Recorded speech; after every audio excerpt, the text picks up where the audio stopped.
So Godzilla Minus One was directed by Takashi Yamazaki, and it takes place a couple years after World War II. A giant monster known as Godzilla begins terrorizing Japan, and all these people must come together to just work together and stop this monster from destroying the entire city and possibly the world.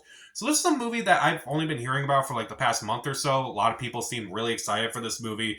People seem like really interested in seeing a Godzilla movie that was in Japan and basically I heard about it, but like admittedly, I'm not the biggest fan of Godzilla, but mainly because I haven't watched a lot of Godzilla movies. I've seen the American stuff, don't really care for the American stuff too much. So I checked this movie out, and honestly, I'm really glad that I got a chance to see this movie. This movie is incredible to watch on the big screen, and it is something that is just honestly, I want to go back and watch this movie again. It was just such a blast to watch. So, what works in this movie? First off, let's talk about Godzilla. Godzilla itself is terrifying, intimidating, menacing, from the way Godzilla moves to his facial expressions to the scales. Pretty much every time Godzilla did something, it's like it kind of just caught me off guard. It's like it's definitely very intimidating.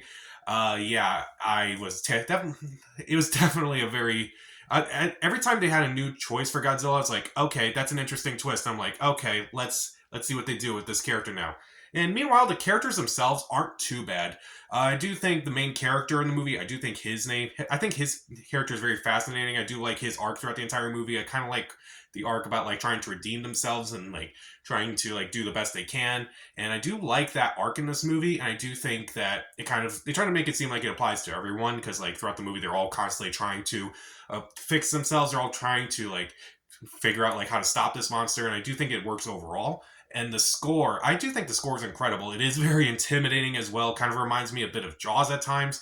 And I do think that the movie itself kind of like pays homage to like movies of that era in a way with the way it's shot, the way that it's scored. It definitely kind of feels like a movie from a different era, but yet it was filmed probably in the last couple of years. So it's definitely a very fun movie that kind of like pays homage to like that style of filmmaking, that style of like how things looked back then, how music was kind of like done, how like those monster movies that may be cheesy now, but like back then they were pretty intimidating.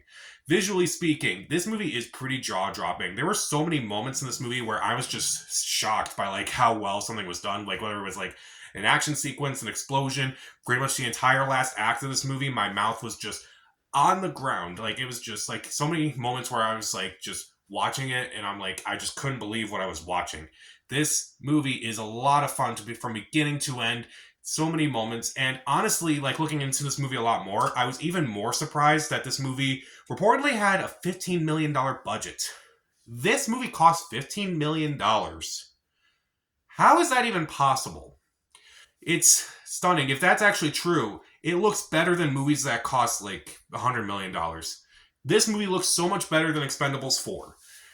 I'm honestly stunned that this movie looks as intense as it does, as visually stunning as it does. There are so many great sequences, like the final act, and basically a huge destruction of Tokyo about halfway through the movie. It is astonishing just to watch this movie, and like the score, the sound itself is just incredible. But I would say my only complaint about this movie is that there are definitely some moments that are slow. Like some moments where it's like you can kind of pick up the pace a little bit. The movie is a little over 2 hours long, but even then, the movie itself has like a few moments where it's like it's still character growth. It's still kind of like learning how to do things. Like there's scenes where they're all talking about like how they're going to stop this monster.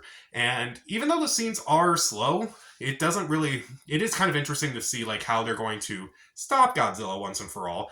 And even though there are some scenes where it's like it kind of like it's just character development, you still kind of care about the characters enough to go, okay, I'm actually really on your side, and I'm really happy that I'm really glad I'm getting to know these characters a little bit more. So it's like that way when things kind of like go down later on in the movie, and in case anything bad happens, I'll actually care.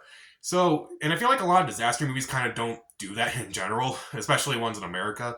Like the ones in America just don't give a crap about characters. So I think Godzilla Minus One is definitely a lot of fun to watch. Godzilla itself is incredible. The characters are well done. Visually speaking, it's incredible. The score is incredible.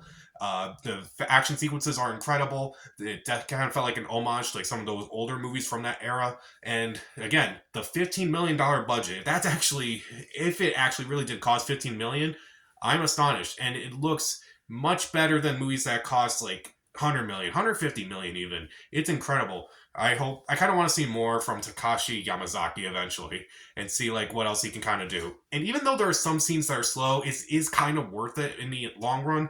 But this is definitely a fun watch. Kind of one of those movies that kind of caught me off guard. And Godzilla and Kong better look out because this movie is definitely one of the better Godzilla movies in recent memories. So I'll give Godzilla -1, 3.5 out of 4 stars. See it. So, what's your favorite Godzilla movie? Comment down below, subscribe to the channel. This is Pat. Stay safe.